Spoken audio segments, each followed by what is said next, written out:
السلام علیکم ورحمۃ اللہ وبرکاتہ۔ بسم اللہ الرحمن الرحیم۔ محترم ناظرین و سامعین، قربانی کے فضائل و مسائل کے سلسلہ نمبر 2 میں آپ سبھی کا تہہ دل سے استقبال کرتا ہوں۔ حسب وعدہ 3 اہم پوائنٹ لے کر حاضر خدمت ہوا ہوں۔ پوائنٹ نمبر 1، اسلام میں قربانی کا حکم۔ پوائنٹ نمبر 2، ایام قربانی میں قربانی سے بڑھ کر کوئی عمل نہیں۔ پوائنٹ نمبر 3، قربانی کے بجائے صدقہ کافی نہیں۔ تفصیلی اعتبار سے کلام بغور سماعت فرمائیں۔ سامعین، اسلام میں قربانی کا حکم کیا ہے؟ اللہ تعالی نے انسان کو مخدوم اور دیگر تمام مخلوقات کو انسان کا خادم بنایا ہے۔ ان خادموں میں جاندار بھی ہیں اور بے جان بھی ہیں۔ بے جان چیزوں سے تو آدمی نفع اٹھاتا ہی ہے، اور جانداروں سے بھی انتفاع اس کے لیے جائز کیا گیا ہے، مگر ان سے انتفاع کی شکلیں مختلف ہیں۔ کسی کو سواری کے کام میں لیا جاتا ہے، کسی پر بوجھ لادا جاتا ہے، بعض جانوروں کے بالوں سے فائدہ اٹھایا جاتا ہے۔ انہی فوائد میں سے ایک اہم فائدہ گوشت کھانے کا بھی ہے، کیونکہ طبیعی طور پر انسان گوشت خور واقع ہوا ہے۔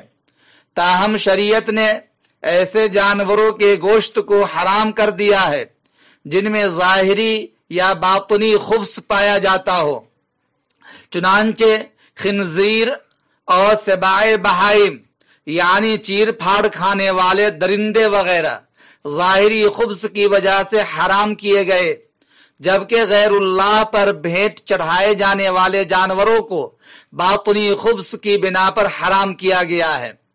اب دنیا میں پرانی قوموں سے یہ دستور رہا ہے کہ جانوروں کے خون بہانے کو تقرب کا ذریعہ سمجھا گیا، اور حضرت ابراہیم و اسماعیل علیہ السلام کے واقعہ میں اللہ کی رضا جوئی کی خاطر جنتی میڑھے کی قربانی کرا کر عملاً اس دستور کو صحیح رخ دے دیا گیا۔ اور اسلام میں بھی یہ طریقہ نہ صرف یہ کہ مشروع بلکہ مطلوب و محمود قرار پایا، اور وسعت والوں پر خاص دنوں میں متعینہ جانوروں میں سے قربانی پیش کر کے تقرب خداوندی کے حصول کو واجب قرار دیا گیا۔ اور اس پر اتنی تاکید کی گئی کہ نبی اکرم صلی اللہ علیہ وسلم نے سخت تنبیہ کرتے ہوئے ارشاد فرمایا، الترغیب والترہیب صفحہ نمبر 256 پہ۔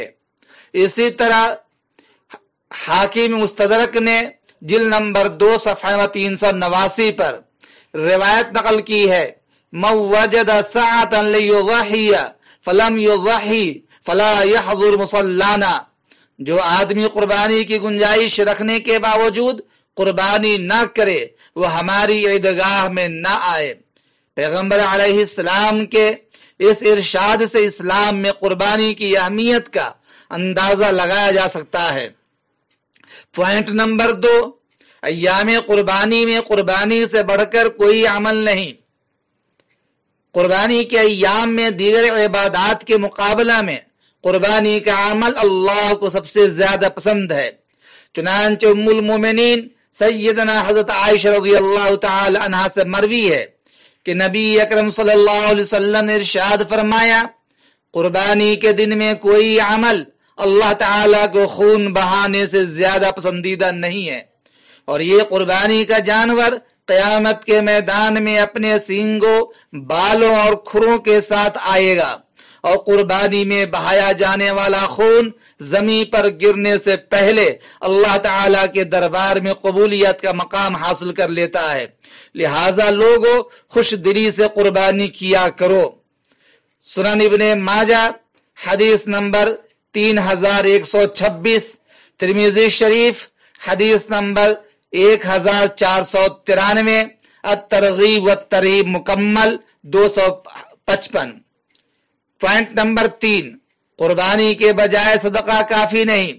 یہ بات یاد رکھیے، ایام قربانی میں قربانی کا جانور ذبح کرنا ہی لازم ہے، جانور کی قیمت کے صدقہ سے کام نہیں چل سکتا، اور جو شخص وسعت کے باوجود قربانی نہیں کرے گا وہ سخت گنہگار ہوگا، کیونکہ وہ واجب کا چھوڑنے والا شمار ہے۔ آج کل بعض ماڈرن ذہن رکھنے والے لوگ قربانی کے بجائے صدقہ کرنے پر زور دیتے ہیں، تو ان کی یہ بات شریعت کے قطعاً خلاف ہے اور ہرگز لائق توجہ نہیں ہے۔ لوگ یوں کہتے ہیں کہ جانوروں کو ذبح کر کے جیو ہتھیا کرنا یہ خواہ جانوروں کو تکلیف پہنچانا ہے، اور خواہ مال کو، روپے پیسے کو، جانوروں کو ذبح کر کے برباد کرنا ہے۔ غریبوں کی معاونت کر دی جائے، اس کے ذریعے سے غریبوں کا گھر چل سکتا ہے۔ یاد رکھیے، یہ لوگوں نے اپنی اعتبار سے عقلی مسائل گڑھ لیے ہیں، شریعت میں اس کا کوئی تعلق نہیں ہے۔ اللہ رب العزت نے اور پیغمبر اعظم صلی اللہ علیہ وسلم نے اور شریعت مطہرہ نے قربانی کے دنوں میں قربانی کرنے کا ہی حکم دیا، صدقہ کرنے کا حکم نہیں دیا۔ لہذا ایام قربانی میں اگر کوئی جانور ذبح کرنے کے بجائے جانور کی قیمت صدقہ کرنا چاہے، یہ شریعت کے برخلاف عمل ہوگا جو کہ شرعاً درست نہیں ہے۔ لہذا عقلی مسائل گڑھنے والوں کے پیچھے چلنے کی ہمیں ضرورت نہیں، اور ماڈرن ذہن رکھنے والوں کے خیالات کی پیروی کرنا ہمارے لیے درست نہیں۔ امید کہ آپ کو پوری باتیں سمجھ میں آ گئی ہوں گی۔ السلام علیکم ورحمۃ اللہ